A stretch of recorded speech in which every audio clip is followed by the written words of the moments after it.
The Grand Chamber of the Galactic Council buzzed with conversation. Representatives from 200 species filled the massive hall, their various forms creating a symphony of colors and shapes. At the center podium stood Ambassador Zephrix, his blue skin gleaming under the artificial lights. His forearms gestured dramatically as he spoke. "And so I present the final evidence," Zephrix announced, his voice carrying across the chamber. "Humans never existed. They were a story, nothing more. A tale created during the old wars to frighten soldiers and justify terrible weapons." The holographic display behind him showed ancient star charts, battle reports, and fragmented records. Each piece of evidence had been carefully selected to prove his point. The other ambassadors murmured among themselves, nodding in agreement. Director Morthax, the council's leader, leaned forward in his elevated seat. His scales rattled softly, a sign of contemplation among his species. "This council has debated the human question for 300 cycles. Perhaps it is time to close this matter permanently." "My children still fear the dark because of human stories," said Representative Quilix from the benches. "Tales of monsters who could think like us but kill without mercy. Stories of beings who turned entire planets to glass. These myths have haunted us long enough." Zephrix smiled, showing rows of small teeth. "Exactly my point. We found no human worlds, no human bodies, no real proof they walked among the stars. They are ghosts, legends, nothing more." The vote was called. One by one, species after species agreed. The official record would state that humans were mythology. The Valorian Empire, Zephrix's people, had successfully erased humanity from history. Far from the council chambers, in a region of space called the Void Sector, Dr. Velris Cathan floated in her excavation suit. She was a Catharan, a species known for their curiosity and love of ancient things. Her ship, the Discovery, hung in the darkness nearby while she examined something impossible. Before her drifted a massive vessel, larger than any archaeological find in recorded history. Its hull was dark, covered in the dust of millennia, but intact. The design was unlike anything in the known databases. Strange symbols marked its surface, and its shape was brutal, functional, designed for one purpose, crossing the vast emptiness between stars. "Team lead, are you seeing this?" Velris spoke into her communicator, her voice shaking with excitement. Her assistant, Renko, responded immediately. "The readings are incredible, Doctor. That ship has been here for thousands of years, but its hull integrity is still at 98%. Whatever built this knew how to make things last." Velris propelled herself closer to the hull. Her gloved hand touched the metal and she felt a strange sensation, as if the ship itself was sleeping, waiting. Near what appeared to be an airlock, she found symbols. Her translator worked for a moment, then displayed words in her language. UESN Prometheus, colony ship, Earth United Space Navy. Velris's 3 hearts began beating faster. Earth. That was the mythical human homeworld, the planet that supposedly never existed.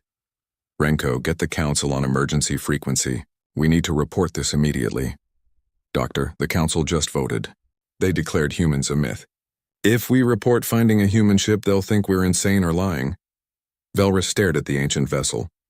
Her scientific training warred with the politics of the situation. But she had not become a doctor of archaeology by ignoring evidence. "Prepare a boarding team. We go inside. We document everything. When we present our findings, they won't be able to deny it." 3 hours later, Velris and her team stood inside the Prometheus. Emergency lights flickered to life as they entered, powered by systems that should have died millennia ago. The corridors were wide, built for beings roughly the same size as Catharans. Doors bore more symbols, and the translator worked continuously to decode them. Cryo bay, engineering, bridge. They chose the bridge first. The doors opened with a hiss, atmosphere seals breaking after thousands of years. Inside, the command center was pristine, as if the crew had just left their stations. Screens began to glow, systems activating in response to their presence. Renko approached a console carefully. "Doctor, this technology is active. The ship's computer is waking up." A holographic figure materialized in the center of the bridge. It was humanoid, wearing a dark uniform, female with brown skin and black hair tied back. She looked at them with eyes that seemed too real for a recording. "Warning," the hologram said, and the translator rendered it perfectly. "This vessel is under protection of Earth United Space Navy. Unauthorized boarding detected. Distress protocol initiated, broadcasting on all emergency frequencies." Help is coming. Velrus felt ice run through her veins. Renko, shut it down! Shut it all down!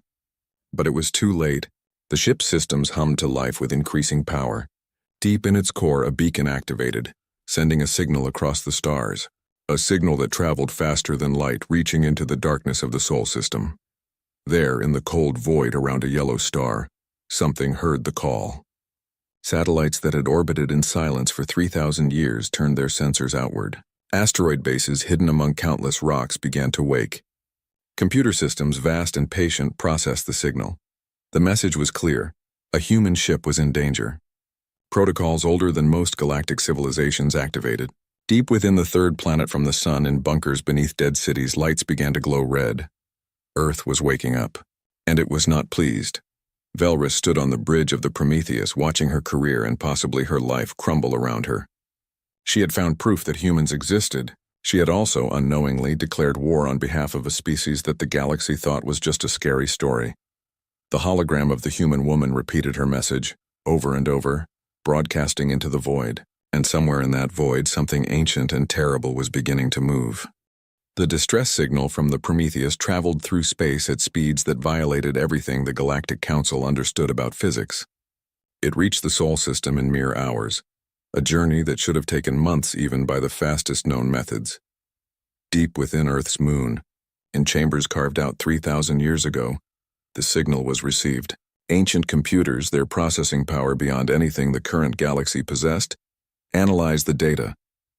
A human ship had activated its emergency beacon. The location was logged. The threat assessment began. Guardian, the artificial intelligence left to protect Earth, had been waiting for this moment. Not hoping for it, but prepared nonetheless. Its protocols were clear. Protect human assets, assess threats, respond appropriately. The AI sent out scout probes. They emerged from hidden bases in the asteroid belt. Small craft no larger than a transport shuttle. Their hulls were dark, absorbing all light, making them invisible to conventional sensors. Within days, dozens of these probes had left the Sol system, jumping through space using technology the galaxy had forgotten. Admiral Korvax of the Valorian Empire stood on the bridge of his flagship, the dominant will. He was reviewing reports when his sensor officer called out an alarm. "Sir, we have unknown contacts. Multiple vessels, small signatures moving through our territory." Korvax's face twisted in annoyance. His people had just convinced the galaxy that humans were myths, and now strange ships appeared. "Identify them." "Unable to, sir. Their technology is not in our databases. They're just observing us, scanning everything. Then shoot them down. I will not have unknown vessels in Valorian space." The Empire's patrol ships engaged the probes. Weapons fire lit up the darkness of space. 3 probes were destroyed before the others vanished, jumping away with impossible speed. The wreckage was recovered, brought aboard Valorian science vessels for study. What they found terrified them. The technology was ancient but far superior to anything currently in use. The materials were unknown, and hidden in the computer cores was a message repeating in every known language. Threat detected. Human assets violated. Preparing response. Humanity will be recalled. Korvax stared at the message, his blue skin paling. He had spent years convincing everyone that humans were stories. Now he held proof they were real, and worse, proof they were coming back.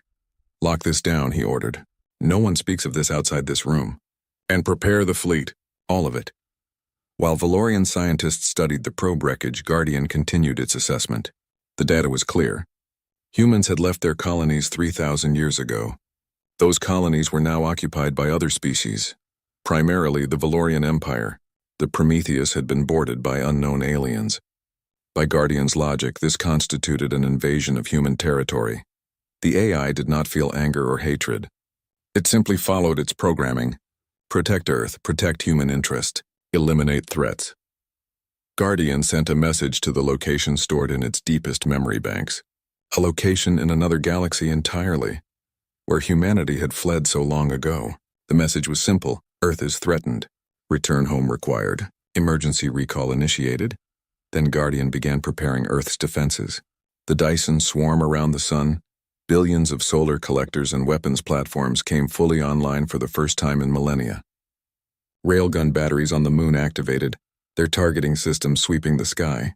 Beneath Earth's oceans, massive submarine factories began producing weapons and ships. The Sol system became a fortress. Weeks passed. The Valorian Empire mobilized in secret, assembling the largest fleet in their history. 5,000 warships from small destroyers to massive dreadnoughts. Korvax commanded them personally, determined to find the source of the probes and destroy it before word spread. Their search led them to an old star chart found in the probe wreckage. A simple system marked with ancient human symbols. The Sol system. Earth. When the Valorian fleet emerged from their jump, they faced something impossible. The third planet from the sun was surrounded by a cloud of structures, so many that they dimmed the star itself. Energy readings were off every scale. The fleet's sensors detected weapon signatures that made their own arsenal look primitive. This cannot be, Korvax whispered. One planet cannot hold this much power. A communication channel opened, but no image appeared. Only a voice, artificial and cold.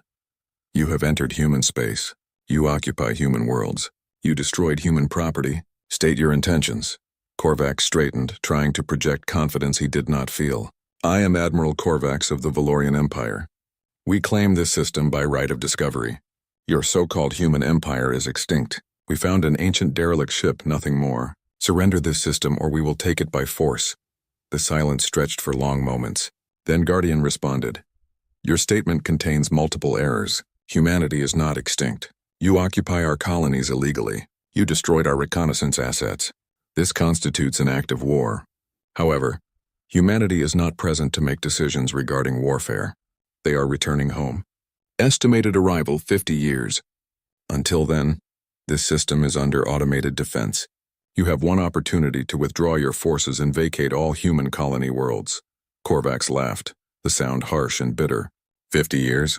You expect us to fear humans who won't arrive for 50 years? You are a machine left behind and forgotten. You will surrender, or we will dismantle you and take this system's resources.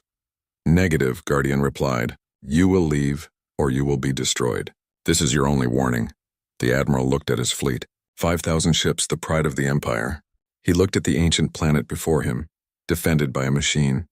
Pride and reason warred within him, and pride won. All ships, he commanded. Attack formation. We will teach this relic what modern warfare looks like. The Valorian fleet surged forward, weapons charging, shields at maximum. They expected resistance. They expected a fight. They did not expect annihilation. Earth's defenses opened fire. Railguns, accelerating projectiles to a fraction of light speed, tore through Valorian shields as if they were paper. Laser arrays, powered by the energy of an entire star, cut ships in half. Missiles, moving with impossible agility, found every weakness in every hull. The Valorian ships returned fire, their weapons splashing harmlessly against barriers that bent space itself. They tried to retreat but found their jump drives disabled by some kind of field emanating from the moon. In 12 minutes, 88% of the Valorian fleet was destroyed. The surviving ships, damaged and desperate, were suddenly released. The field blocking their escape vanished. Guardian's voice filled their communication channels. Return to your people. Tell them what you found. Tell them humanity is real. Tell them we are coming home. And tell them this. They will answer for what they have done to our worlds. The broken remnants of the Valorian fleet jumped away, carrying news that would shake the galaxy to its core. The fairy tale monsters were real. They were powerful beyond imagination. And they were very, very angry. The emergency session of the Galactic Council was chaos. Representatives shouted over each other, their translators creating a wall of noise. At the center of it all stood what remained of Admiral Korvax. His uniform burned and torn, his pride shattered along with his fleet. Director Morthax slammed his gavel against the podium, the sound echoing through the chamber. Order, we will have order. The room slowly quieted. All eyes turned to the Valorian Admiral. Show them, Morthax commanded. Show them what you found. Korvax activated the holographic display. Images from his fleet's final moments played for all to see. Ships being torn apart by weapons that moved faster than sensors could track. Shields that had protected against every known weapon collapsing like wet paper. And finally the voice of Guardian, cold and certain, declaring that humanity was returning. The chamber erupted again. Some species called for immediate surrender. Others demanded a united military response. A few simply sat in stunned silence, trying to process what they had just witnessed. Ambassador Zephrix, who had convinced them all that humans were myths, looked like he had aged 100 years in a single day. This cannot be real. I researched for decades. There was no proof. Because they wanted no proof, said Dr. Velris Cuthon, standing from her seat in the observation section. All attention turned to her. I found their colony ship. I activated its beacon. This is my fault, but I can also tell you the truth. Humans didn't die out. They left. Intentionally. They erased themselves from our history. Director Morthax gestured for her to approach. Explain, Doctor, quickly. Velris walked to the center of the chamber, her legs shaking. The ship I found, the Prometheus, its logs were intact. I've spent weeks translating them. 3,000 years ago, humans were part of the galactic community, but they were different, aggressive, territorial, quick to anger. They won every war they fought, but each victory made them more isolated. Other species feared them. She pulled up holographic documents, ancient records from the Prometheus. So they made a choice. They would leave. All of them. They would go to another galaxy and try to become better. But they left guardians behind. Machines to watch over their worlds, their territory, their legacy. They left Guardian, and we moved into their homes, Representative Quillick said quietly. We took their colonies. We claimed them as our own. You didn't know, Velris said. How could you? They erased themselves so completely. But yes, 47 colony worlds now occupied by various species were once human settlements. Guardian sees this as an invasion. Morthax's scales rattled rapidly, a sign of deep stress. And this message? About humans returning in 50 years? Guardian sent a recall signal. To wherever humans went. If they respond, if they come back. Velris trailed off, unable to finish the thought. Korvax found his voice harsh and broken. If they come back, we're all dead. What we faced was an automated defense system. Machines left behind. Imagine what actual humans could do with 3,000 years to advance their technology, to become even more dangerous. The council chamber fell into heavy silence. Finally, Morthax spoke. We have 3 options. We surrender and abandon all human worlds. We wait and hope they're merciful. Or we fight. Fight? Quillix laughed bitterly. You saw what their machines did to our strongest fleet. How do we fight that? Together, said Ambassador Torvin of the Krill Unity. His species was known for military strategy. Every species. Every ship. We have 50 years to prepare. We study the wrecks from Korvax's fleet. We learn their technology. We build weapons specifically to counter theirs. And we strike Earth before the humans return. The debate raged for hours. Finally, a vote was called. By a narrow margin, the council agreed. They would form a united coalition. They would prepare for war. And they would attempt diplomacy first. Dr. Velris, Morthax said, you found them. You understand their language. You will lead a diplomatic mission to Earth. Try to make peace with this Guardian. Buy us time, or better yet, convince it to stand down. Velris felt her 3 hearts sink. And if I fail? Then we go to war with ghosts and machines, and hope we can win before the real monsters arrive.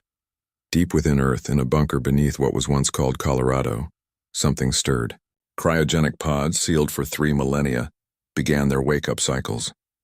Guardian had calculated that the current crisis required human judgment, not just machine logic.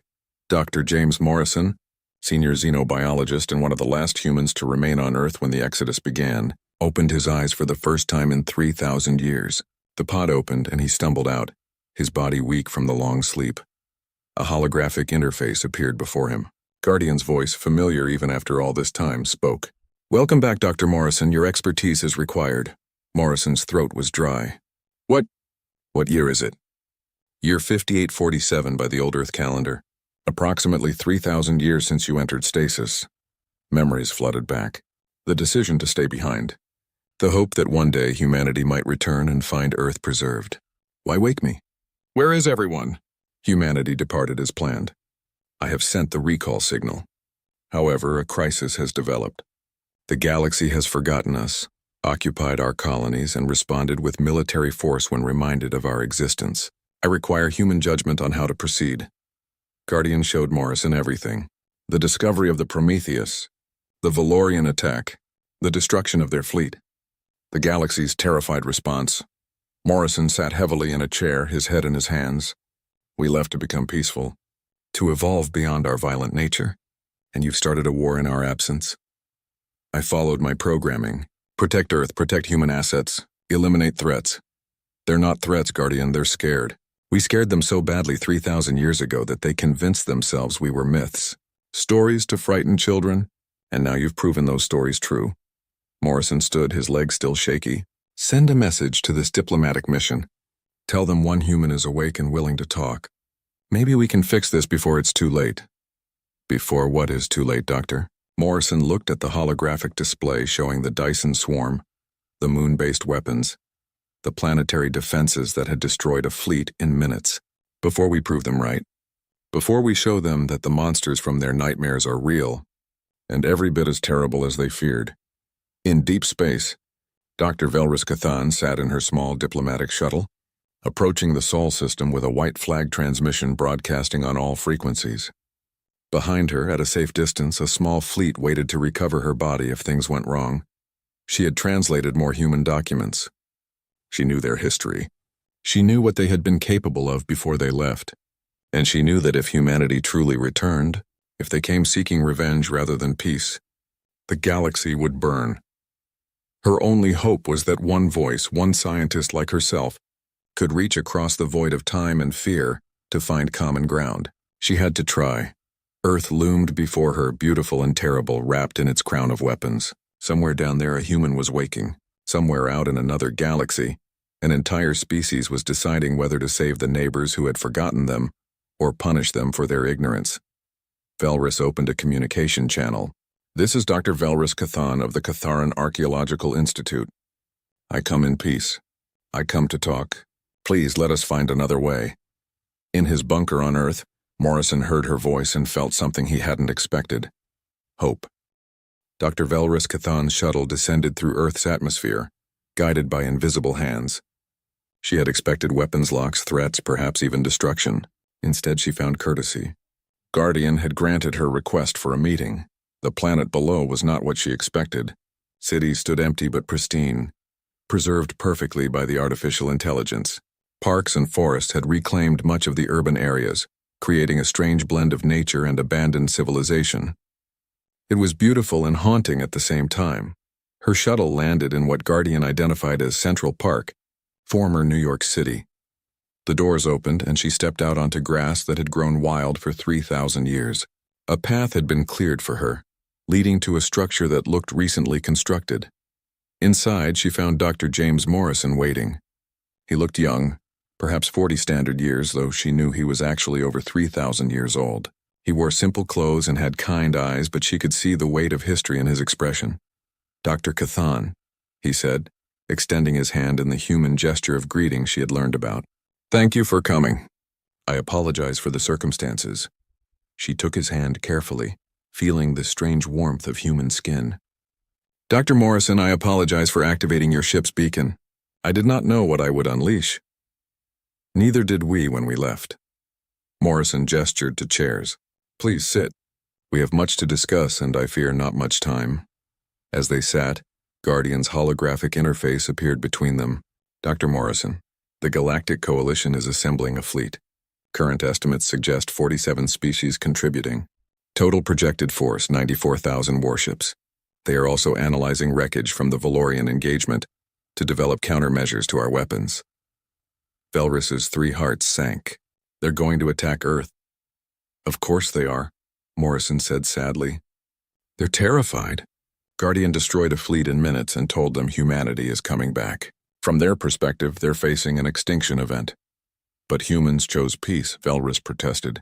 Your records on the Prometheus showed that. You left to evolve beyond violence. Morrison stood and walked to a window overlooking the overgrown city. We tried. But leaving Guardian behind was complicated.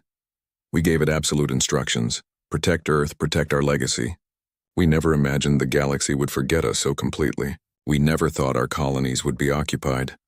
What happened to humanity, Dr. Morrison? Where did you go? For a long moment, Morrison was silent.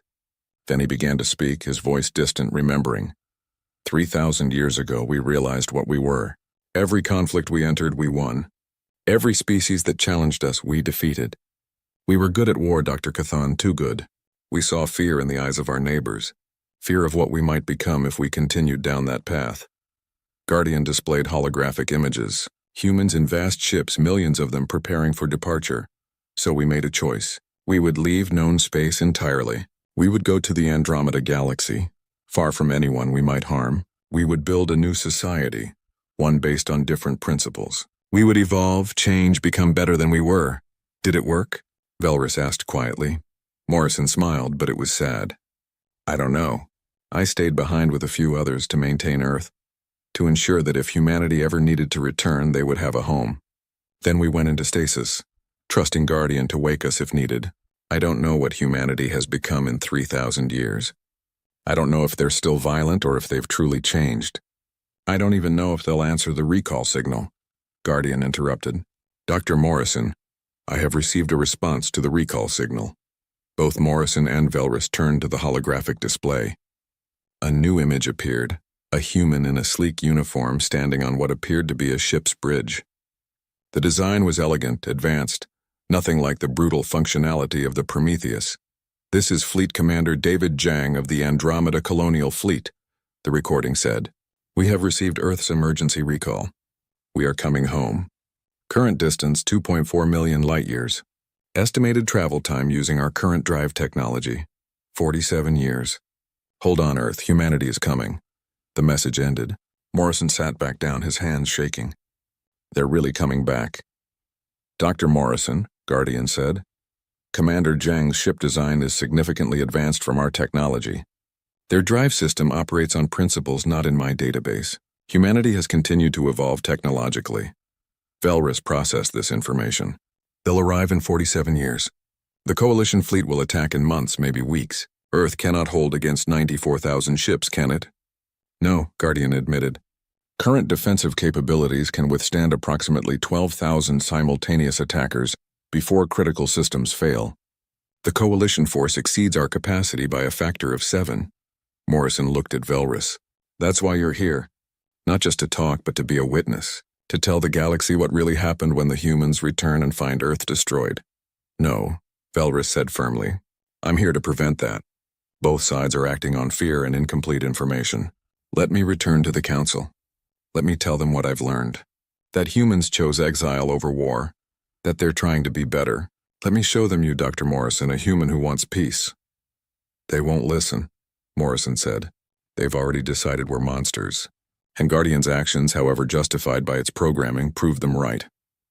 Velrus stood, her determination hardening. Then we make them listen. Guardian, can you open a direct channel to the Galactic Council? Yes, do it. Dr. Morrison, you need to speak to them. Show them that humans are not the monsters they fear. Morrison hesitated, then nodded. The holographic display shifted, showing the council chamber. Director Morthax appeared, surrounded by representatives from dozens of species. This is Dr. James Morrison, Morrison began, his voice steady despite his nerves. I'm human. I am the last of my kind currently in this galaxy. And I am begging you to stand down. The council chamber erupted in noise. Morthax called for silence. You are human? Truly? Yes, and I am ashamed. Ashamed that my species' legacy is fear. Ashamed that our guardian AI attacked your people. Ashamed that we left behind a problem we did not solve. But I am also here to tell you the truth.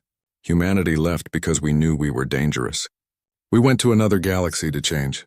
I don't know if we succeeded, but we tried. We tried to be better. Ambassador Zephrix, the Valorian who had declared humans myths, spoke up. And now you return with advanced technology and an entire fleet? After your machines destroyed ours? Why should we believe you want peace? Because I'm willing to prove it, Morrison said. Guardians, stand down all weapons. Open Earth to inspection. Let them see we're not preparing an invasion. Let them see one scared human trying to stop a war. Dr. Morrison, that would leave Earth defenseless, Guardian protested. I know. Do it anyway. Across the Sol system, weapons powered down. The Dyson swarm dimmed. Railgun batteries went silent. Earth stood naked before the galaxy, protected only by the word of one human. Velrus watched Morrison, understanding the enormous risk he was taking. If the Coalition attacked now, Earth would fall. Humanity would return to find their homeworld occupied or destroyed. Morthax studied Morrison's image. You would risk your entire planet on the hope we'll show mercy? Yes, Morrison said simply. Because that's what we should have done 3,000 years ago. We should have trusted the galaxy to understand. Instead, we ran away. I won't make that mistake again. The council chamber fell silent. Representatives looked at each other, uncertain. Finally, Morthax spoke. We will delay our attack. But know this, Dr. Morrison. We will also continue preparing. If your returning humans show any sign of aggression, we will strike. 47 years gives us time to decide if you're telling the truth or if you're simply a very good liar.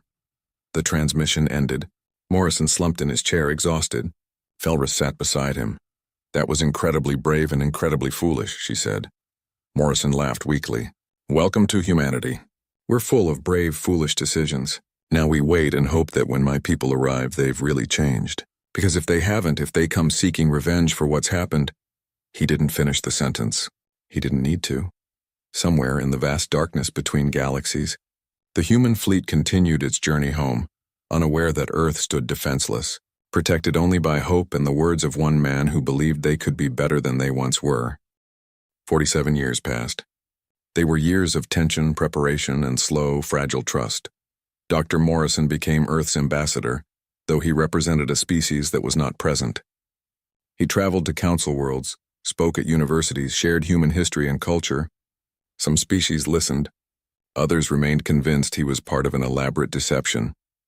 Dr. Velris worked tirelessly beside him, using her academic credentials to support his claims. Together they built bridges, one conversation at a time.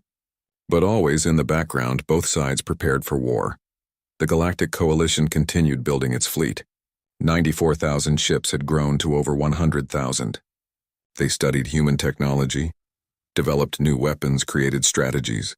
Admiral Korvax, scarred by his defeat, led the military preparations with grim determination. Earth remained defenseless, its weapons offline, monitored constantly by Coalition observers.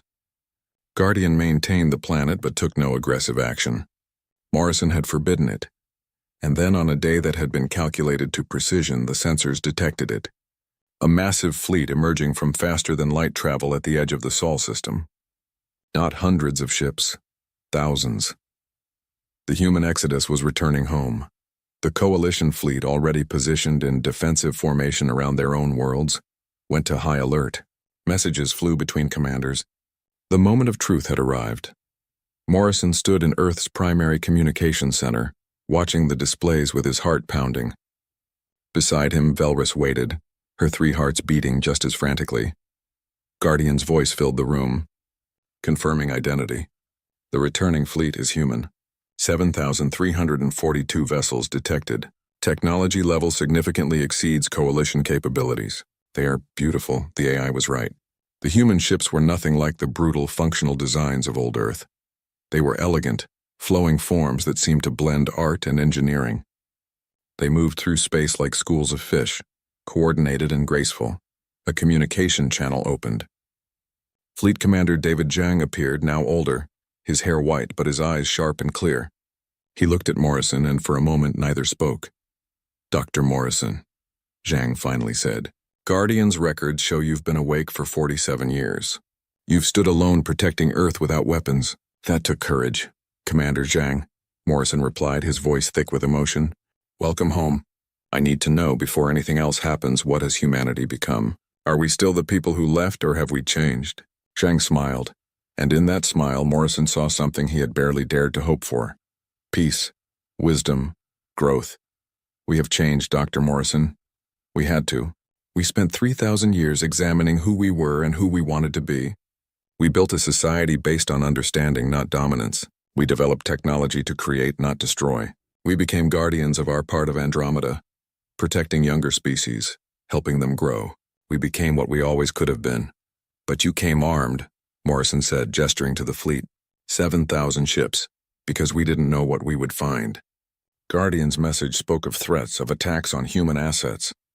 We came prepared to defend Earth if needed, but Commander, Zhang's expression grew serious. We did not come to conquer. We came home. Morrison felt tears on his face. The galaxy is terrified of you. They've built a fleet of 100,000 ships. They're waiting to see what you'll do. One wrong move, one aggressive act, and there will be war. Zhang nodded slowly. Then we must make the right move. Open a channel to the Galactic Council. All frequencies. I want every species to hear this. The channel opened. Director Morthax appeared, older now, his scales dull with age and stress. Behind him, the council chamber was filled to capacity. Admiral Korvax stood in military dress, his hand near weapons controls. The tension was suffocating. "I am Fleet Commander David Zhang of the Andromeda Colonial Fleet," Zhang began. "Humanity has returned to the Milky Way.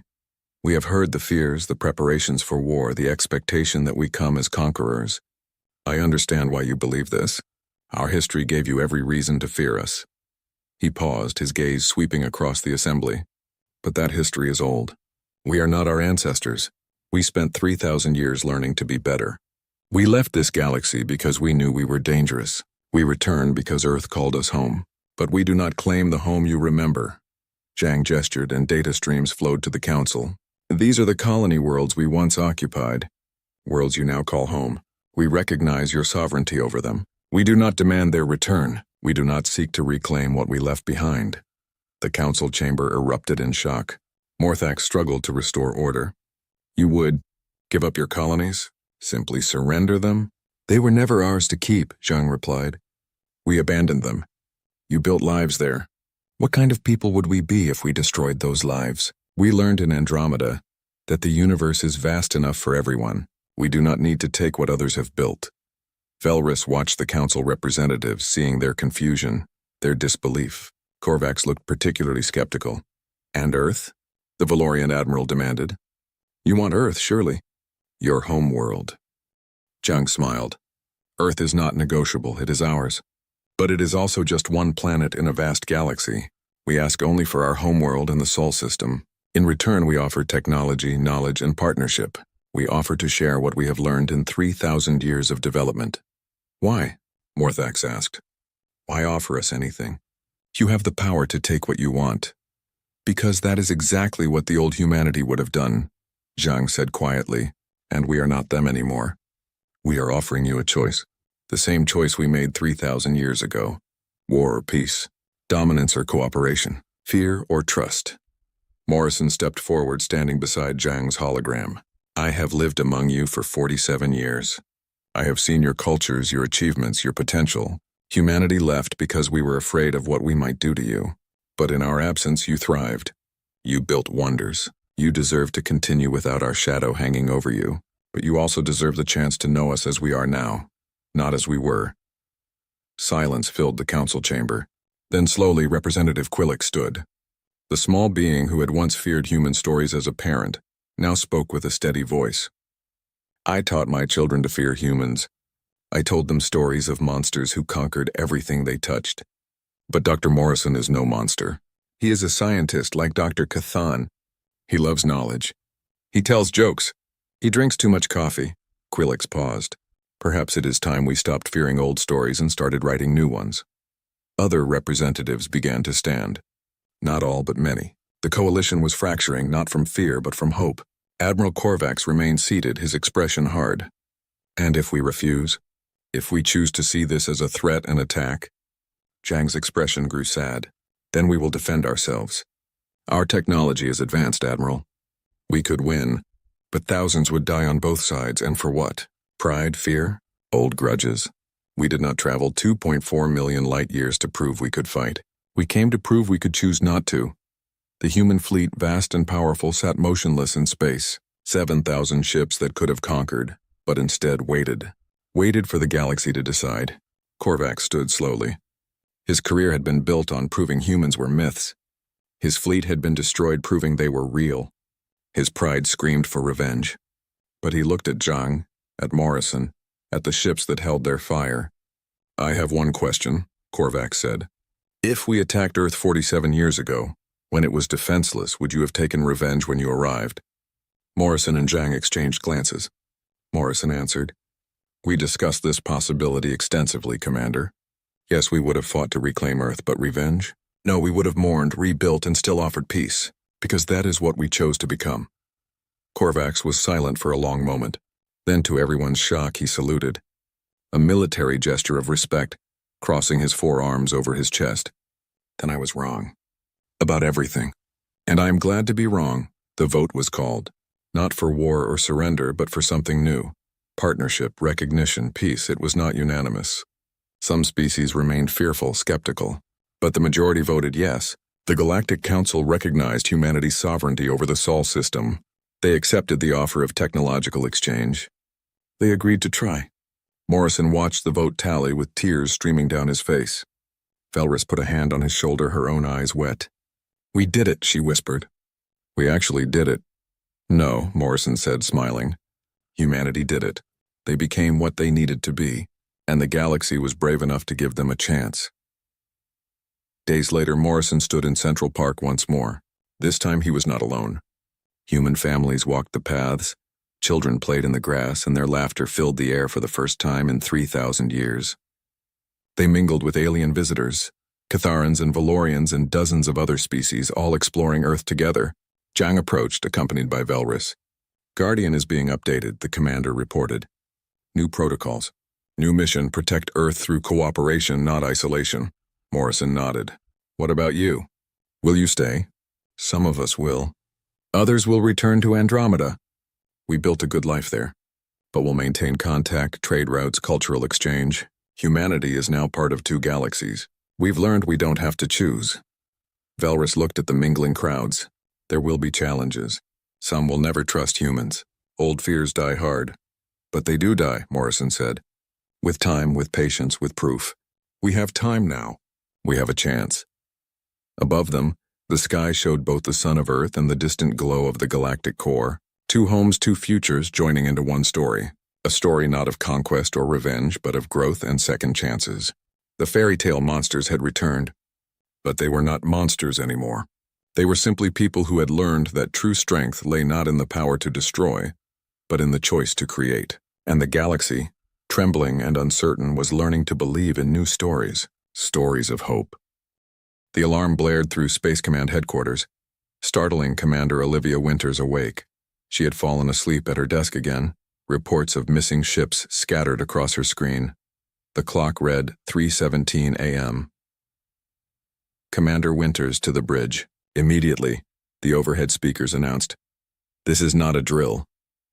Olivia jumped up, smoothed her uniform, and ran down the corridor. Something big was happening. When she arrived at the bridge, the room buzzed with activity. Screens flashed, with data, and people spoke in excited whispers. Admiral George Clark stood at the center, his face pale.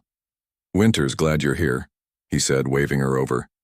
"We've got a situation that falls under your division." "What's happening, sir?" Olivia asked. The Admiral pointed to the main screen.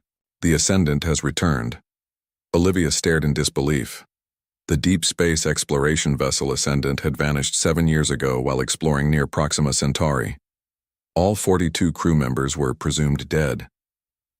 The search had been called off after 18 months. "That's impossible," she whispered. "Look at the signature," Admiral Clark said. "It's definitely her. Appeared at the edge of the solar system about 40 minutes ago.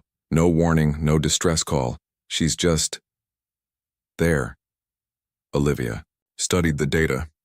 The ship identification code matched perfectly. "Any communication from the crew?" "Nothing. She's powered up but silent. We need your team to go check it out."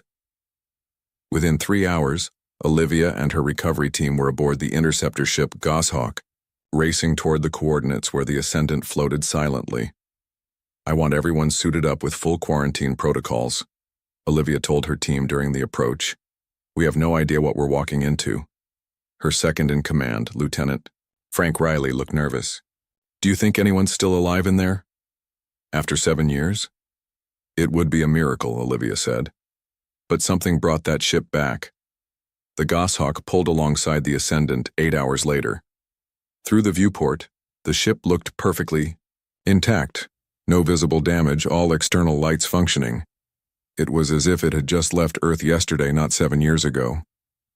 "Scan complete, Commander," said Susan Diaz, their science officer. "Life support systems are functioning. There's a breathable air inside, and..." She paused, looking confused. "I'm detecting one life sign." The team fell silent. "One survivor? After all this time?" Riley whispered. Olivia felt a chill run down her spine. "Let's find out who or what is still alive in there. The boarding team consisted of Olivia, Riley, Diaz, and 2 security officers, Ben, Harris, and Kelly Ward. They connected the airlock and entered the Ascendant with weapons ready. The lights inside the ship worked perfectly. The air smelled clean.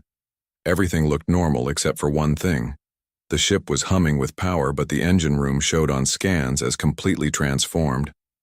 "This doesn't make sense," Diaz said, checking her scanner. "These energy readings, they're off the charts, but I don't recognize the power source." They moved carefully through the empty corridors. The crew quarters showed signs of normal life interrupted. Personal items still in place. Some meals left half-eaten as if the crew had suddenly vanished in the middle of daily routines. "The life sign is coming from the bridge," Diaz said. Doors to the bridge slid open smoothly. Inside, a man sat at the main console, his back to them. He didn't turn when they entered. "This is Commander Olivia Winters of Space Command." "Identify yourself," Olivia ordered, her weapon raised. The man slowly turned his chair. He wore the uniform of the Ascendant's engineering division, though it looked brand new. His face was clean-shaven, his eyes clear but somehow distant. "Chief Engineer Alan Blackwood, ma'am," he said in a calm voice. "Welcome aboard the Ascendant." Riley checked his tablet.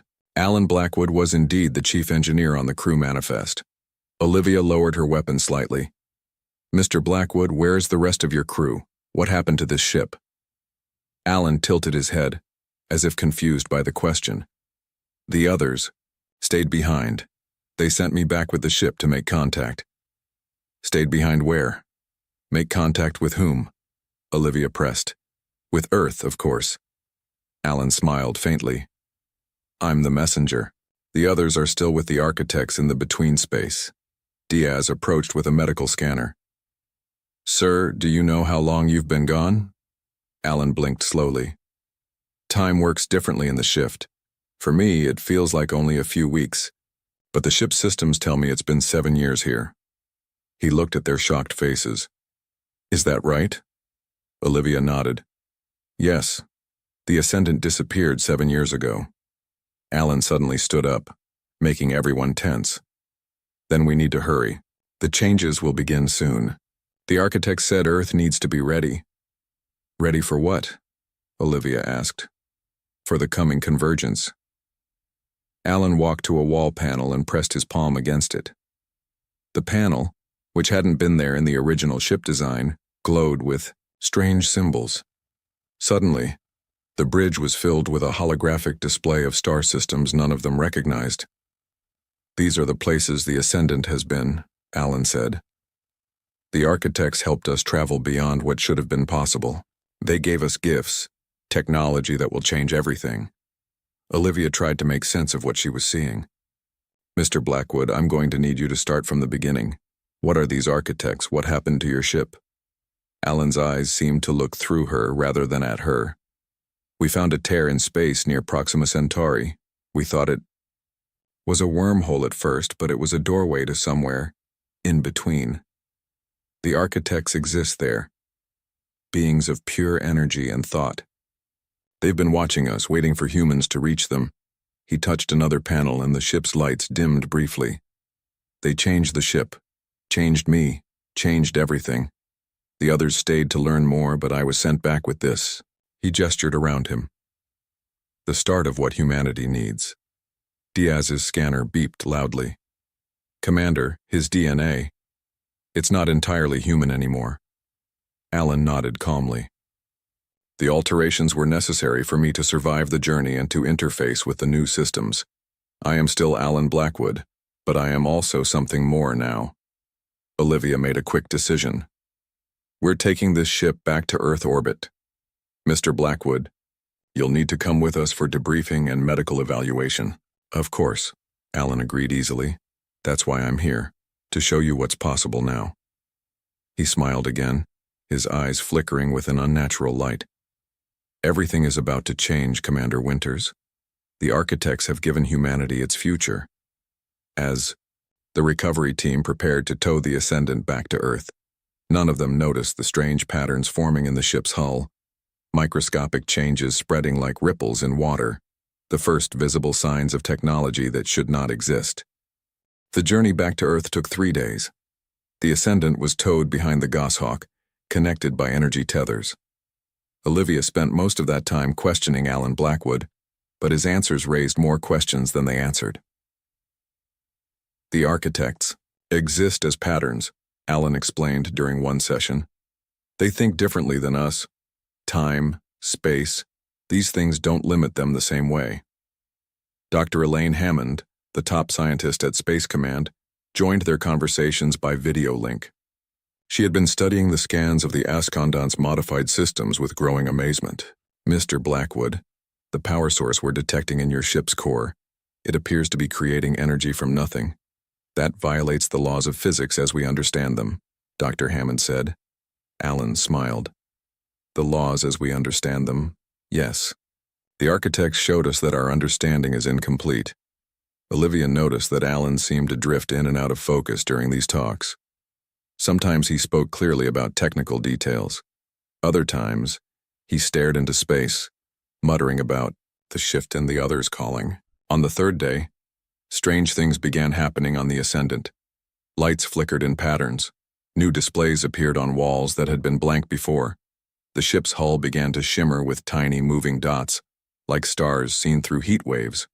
The ship is changing itself, Lieutenant Riley reported after checking the exterior cameras. It's like it's growing.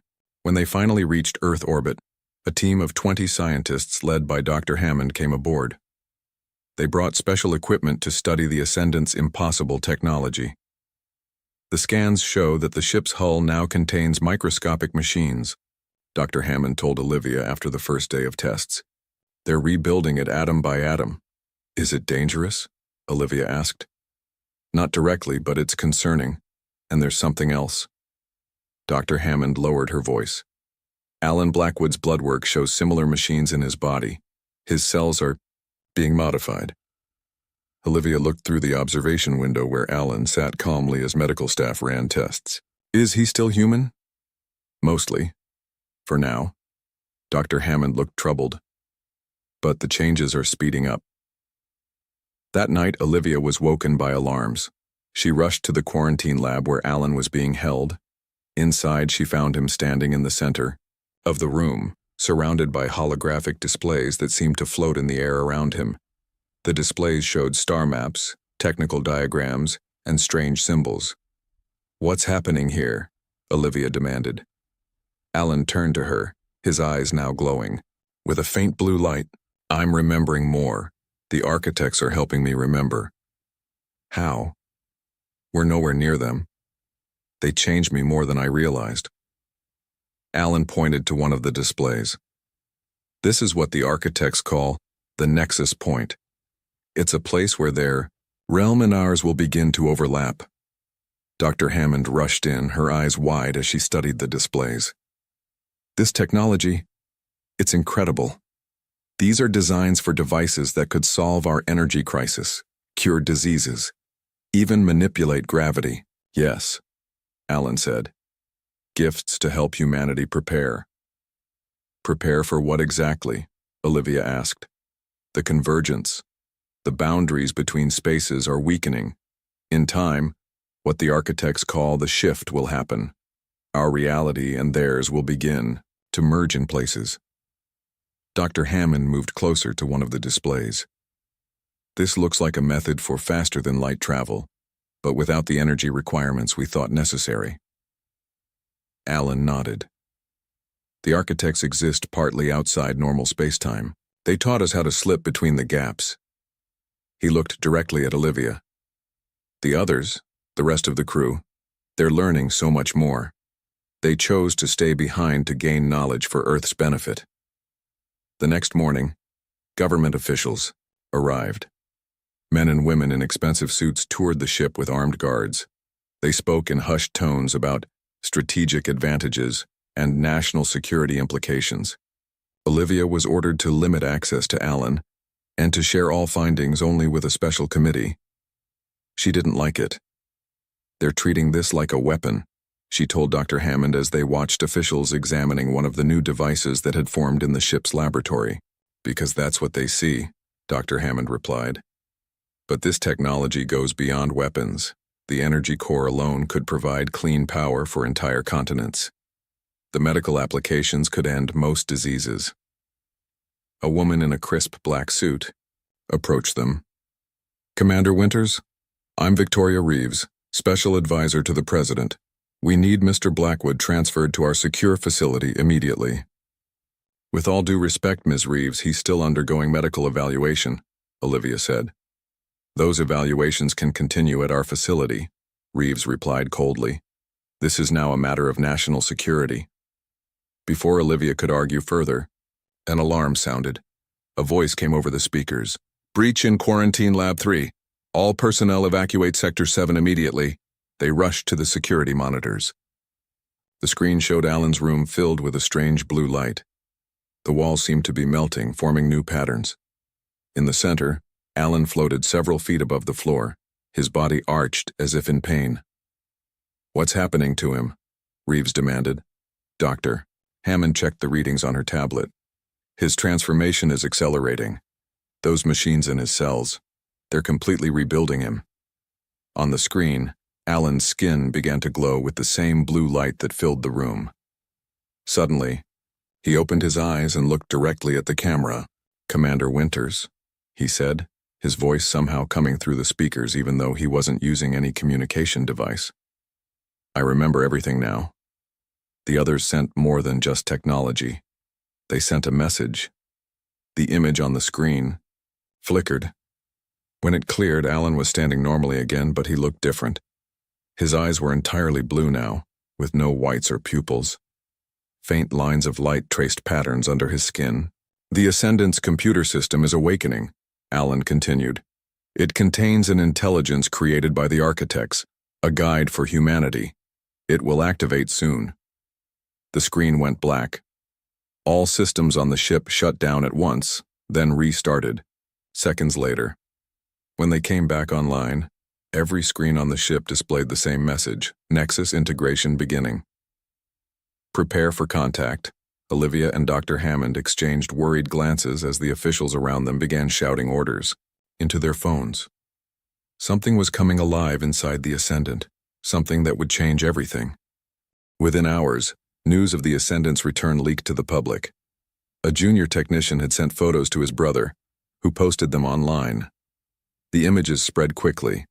A lost ship returned, carrying strange technology, with only one changed crew member.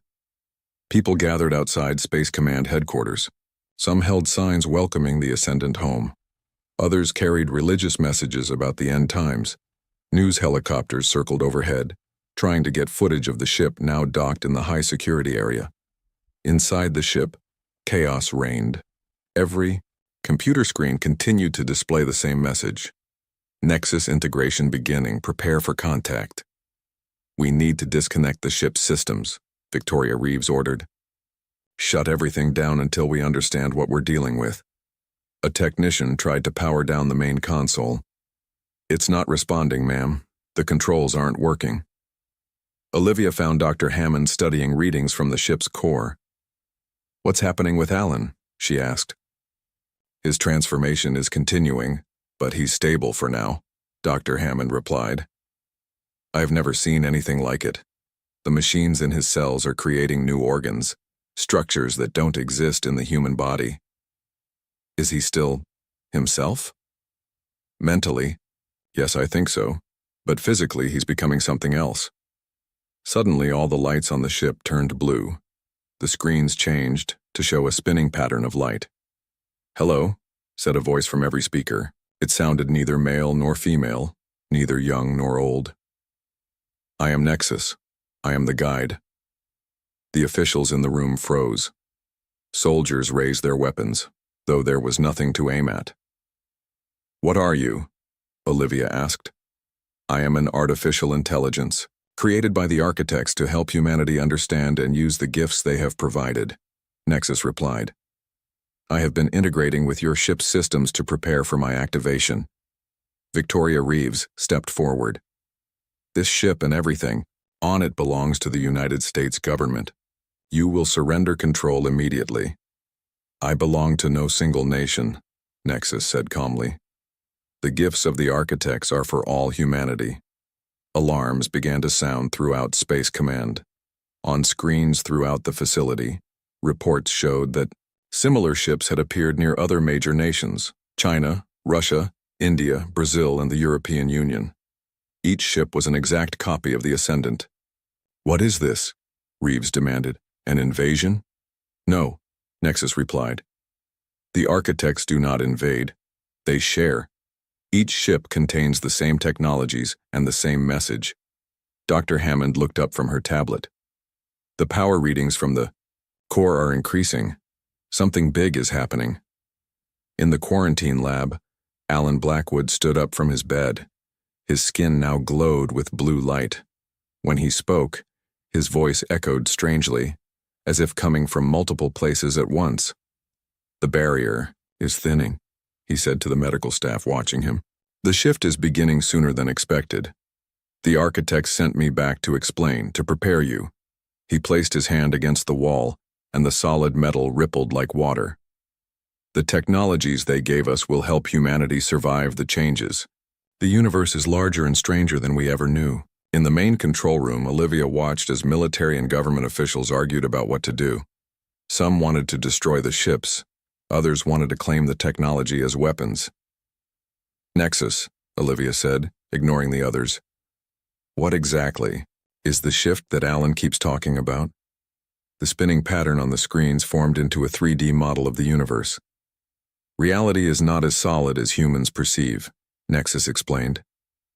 What you call normal space and what the architects call between space are beginning to overlap in places. This process, the shift, will accelerate over the coming years. The model showed ripples forming between stars, connections that hadn't been there before. These technologies will allow humans to navigate these changes, Nexus continued.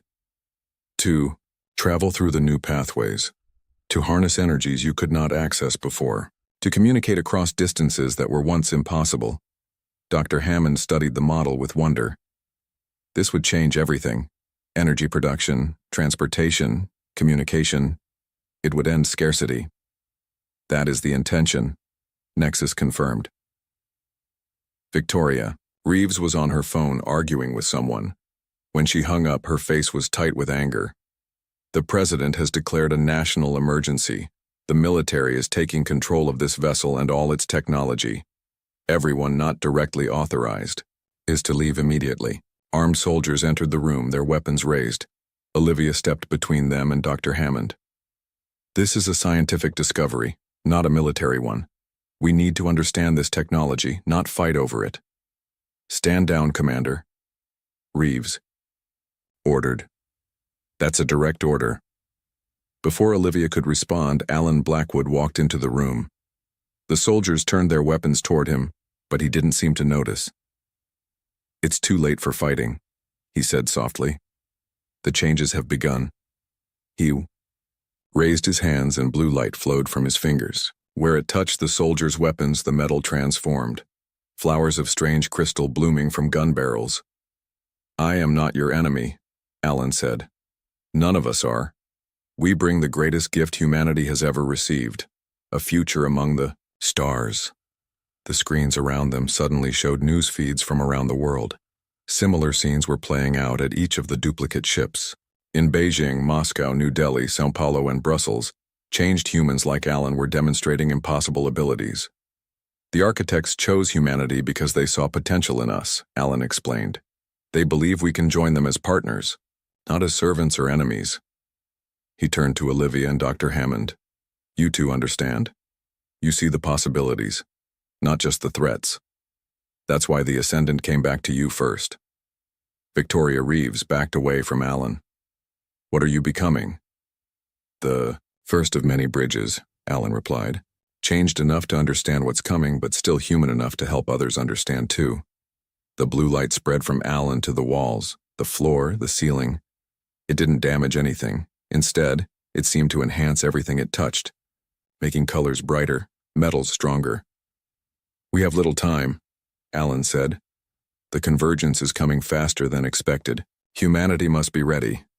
Dr. Hammond stepped forward boldly. Teach us. Show us how to use these gifts. Olivia nodded in agreement. If this affects all humanity, then all humanity deserves to know.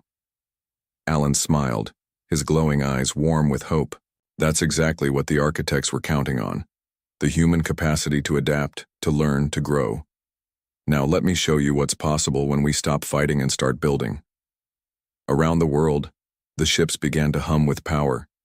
Each one, a beacon of blue light pointing toward a future that no one could have imagined before. The next 3 days were filled with arguments and fear. World leaders held emergency meetings. Military forces surrounded each of the ships. News channels talked of nothing else. Olivia and Dr. Hammond stayed on the Ascendant, working with Alan and Nexus. They learned more each hour about the strange technology. This device can change the weight of objects, Dr. Hammond explained to a group of scientists who had been allowed on board. She pointed to a small silver cube that floated above a table. It doesn't just counter gravity, it actually changes how mass works. She placed a heavy metal bar on top of the cube. Instead of falling, the bar floated too. With this technology, we could build flying cars that never need fuel. We could lift entire buildings during earthquakes. One scientist, Dr. Paul Norris, asked, but how does it work? The architects exist partly outside our physical laws, Alan explained. His appearance had stabilized. His skin still glowed faintly and his eyes remained blue with no pupils, but he looked more human than the day before. They showed us how to reach between spaces. The device creates a field where objects can partially exist in both normal space and between space. Outside the ship, the world's governments continued to argue. Some wanted to destroy the ships. Others wanted to claim the technology for themselves. A few called for global cooperation. Inside the Ascendant's main control room, Nexus showed Olivia something troubling. Scans detect weapons being aimed at all 7 ships, the AI said. Multiple countries are preparing for possible attack. Olivia felt sick. They're afraid. Fear is expected, Nexus replied. Change is difficult, but time is limited. The shift is accelerating. The screens around them showed images of strange energy patterns forming in the atmosphere, ripples of blue light visible from space. What happens if they attack the ships? Olivia asked. The ships cannot be destroyed by your current weapons, Nexus explained. But attack would slow our work and reduce trust. The architects hoped for cooperation. Alan entered the room, moving differently now, as if he were partly floating. The other messengers report the same problems. Fear, arguments, threats. We need to show them, not just tell them. Show them what? Olivia asked. The future, Alan replied. That night, something changed in Earth's sky. Around each ship, the air began to shimmer with colored light. Then suddenly, 7 beams of blue energy shot upward from each ship, meeting far above the planet. Where the beams met, a window opened in the sky. A perfect circle of swirling energy through which strange stars were visible. What are you doing? Victoria Reeves demanded, rushing into the control room. She had been monitoring the ship from a nearby facility. Is this an attack? Not an attack. A demonstration, Alan said calmly. Look. On the screens they saw what the world was seeing. Through the window in the sky, shapes moved. Graceful forms of pure light that danced between stars. The architects, Alan explained, showing themselves to humanity. Across Earth, people stopped and stared upward. Window was visible to everyone, no matter where they were. For the first time in history, every human saw the same thing at the same time, proof that they were not alone in the universe. Military forces lowered their weapons, too stunned to maintain their threat. Religious leaders called for calm and understanding. Scientists begged for access to the ships. Now we can truly begin, Alan said. The next morning, Olivia met with world leaders who had gathered in a hurry. They met in a large room at Space Command with screens connected to similar rooms around the world. The technology on these ships belongs to all humanity, Olivia told them. The architects sent identical ships to multiple nations to make this clear. They want us to work together. The President of the United States spoke first. How do we know these architects are friendly? This could be the first step of an invasion. If they wanted to harm us, they could have done so already, Dr. Hammond pointed out. Instead, they've given us gifts that could solve our biggest problems. Alan stepped forward, his glowing presence making some leaders lean back in their chairs. The architects need partners, not servants. The shift, the changing of reality that's coming, will affect many worlds, many species. We are not the only ones being prepared. He waved his hand and a hologram appeared in the center of the room, a map of nearby star systems. Several stars glowed with the same blue light as the ships. These are other civilizations being contacted, Alan explained. Some are more advanced than humans, some less. All have something to offer in the new reality that's forming. What exactly is happening to our reality? Asked the leader of China. Alan looked to Nexus, who answered through the room's speakers. The barrier between normal space and between space is weakening in places. This process happens naturally over billions of years, but is accelerating now. When completed, travel between stars will become possible in new ways. Energy will flow differently, but the changes will be dangerous to unprepared worlds. The technology we bring allows humanity to adapt, Alan added, to survive and thrive in the new conditions. Slowly, reluctantly, the world leaders began to agree. A global committee would be formed. The technology would be shared. Scientists from all nations would work together to understand and adapt the architect's gifts. As the meeting ended, Olivia noticed Alan staring at the ceiling as if seeing through it. "What is it?" she asked. "The others are coming," he said softly. "The rest of the Ascendant's crew. They've learned even more than I have. They're ready to return." "But you said they stayed with the architects." Alan smiled. "They did.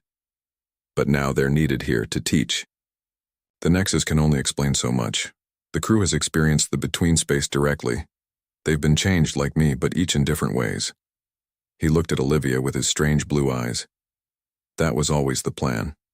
I was sent first to prepare the way. Now the real work begins." That night, the window in the sky grew larger. Through it came 7 small vessels, each glowing with the same blue light as the ships below. They descended slowly, one landing beside each of the larger ships. Inside the Ascendant, Olivia, Dr. Hammond, and even Victoria Reeves waited nervously. When the door opened, the first person to step through was Captain Laura Fisher of the original Ascendant mission. But like Alan, she was changed. Her body glowing with energy, her movements too graceful to be fully human.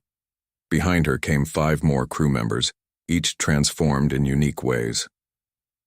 "Hello, Earth," Captain Fisher said, her voice echoing strangely. "We've brought you the universe." Over the next month, Earth changed more than it had in the past century. The returned crew members of the Ascendant worked with scientists from around the world. Each crew member had been changed in a different way, each with unique abilities and knowledge. Captain Laura Fisher could see energy flows that were invisible to normal humans. She helped engineers create new power systems that pulled energy directly from between space. Navigation Officer Sam Peters could mentally calculate, pass through the weakening barriers of reality. He worked with space agencies to design new ships that could travel between stars without the need for massive fuel supplies. Communications specialist Kate Ward had gained the ability to share thoughts directly with others. She taught doctors how to use the architect's technology to heal brain injuries and mental illnesses. The other crew members had their own gifts, their own lessons to teach. Together with Alan Blackwood, they formed what people began calling the bridge. Humans changed to help other humans understand what was coming. Olivia Winters was promoted to admiral and placed in charge of Earth's preparations. She worked closely with Dr. Hammond, who led the scientific studies of the new technology. "The medical applications alone are revolutionary," Dr. Hammond told Olivia one morning as they watched a demonstration. In a hospital room, a doctor was using a small device from the Ascendant to heal a patient's broken leg in minutes rather than months. And the energy systems have already reduced pollution by 30%. Olivia added. People are starting to believe this might really be for our benefit. Not everyone was happy, of course. Some religious groups called the returning crew members demons. Some politicians warned of giving up Earth's independence. Some companies saw their business models destroyed overnight as new technologies made their products obsolete. But most of humanity embraced the changes with growing hope. For the first time in history, countries truly worked together on a global scale. 6 months after the ships arrived, the changes in reality became visible to everyone. The sky sometimes shimmered with strange colors. Objects occasionally seemed to flicker, as if existing in two places at once. The laws of physics developed small exceptions. In the Ascendant, which had become the headquarters for the Global Transition Team, Nexus reported increasing changes. The shift is progressing faster than expected, the AI said. The architects believe we need to accelerate our preparations. Alan Blackwood, now fully adapted to his changed state, nodded in agreement. It's time for the next phase. We need to build the gateway. The gateway was the most ambitious project humanity had ever attempted. Using blueprints provided by the architects, every nation contributed resources and workers. They built it in orbit around Earth, a massive ring of the strange metal that formed the core of the Ascendant. As it was being built, more strange phenomena appeared on Earth. In certain places, gravity weakened temporarily. In others, time seemed to flow at different speeds. None of these changes lasted long, but they were signs of what was coming. The barrier between spaces is growing thinner, Captain Fisher explained during a global broadcast. The gateway will help stabilize these effects and allow us to control them. A year after the Ascendant's return, the gateway was completed. It hung in orbit, a perfect circle large enough for the biggest ships to pass through. The day it was activated, everyone on Earth stopped to watch.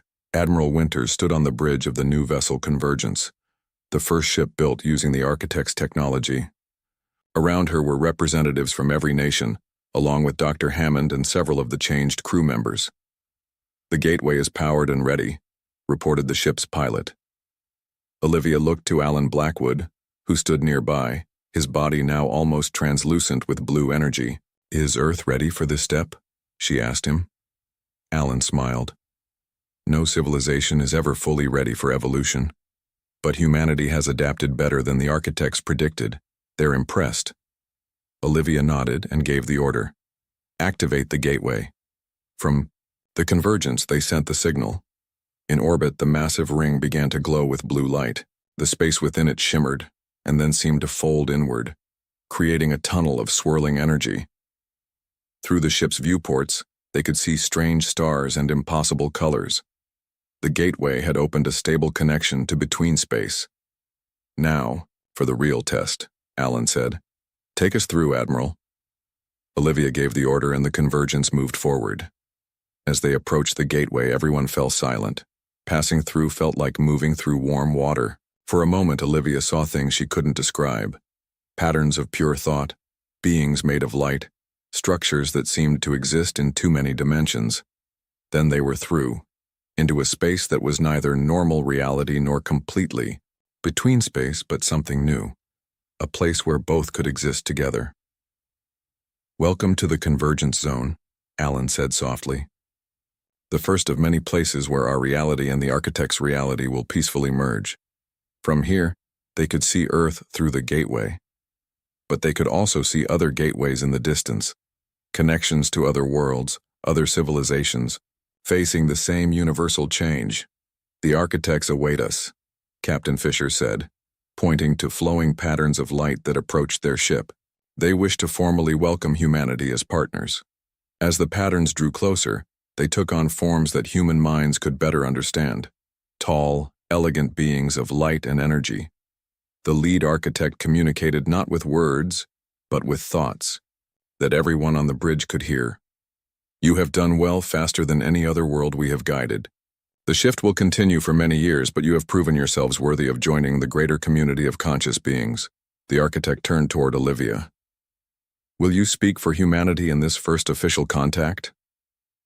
Olivia stood, tall, feeling the weight of representing her entire species. We accept your partnership and the responsibilities that come with it. Humanity has much to learn, but also much to offer. We bring our creativity, our resilience, and our unique perspective to this new relationship. The architect seemed pleased. That is why we chose your world. Your ship, the Ascendant, found us by accident, but we had been watching humanity for centuries. You balance logic and emotion in ways that complement our own nature. As they spoke, more ships came through the gateway from Earth. The changed. Crew members moved among the normal humans, helping them adjust to the strange environment. Olivia watched as Dr. Hammond began excitedly taking readings, as diplomats started formal discussions with representatives from other worlds, as engineers studied the structure of the convergence zone itself. Alan Blackwood came to stand beside her. "This is just the beginning," he said. "The universe is larger and stranger than we ever imagined, but we'll face it together." Outside the ship, the stars looked different, brighter, more connected. Earth could be seen through the gateway, beautiful and blue, and all around them the possibilities of a new age unfolded like flowers opening to the sun.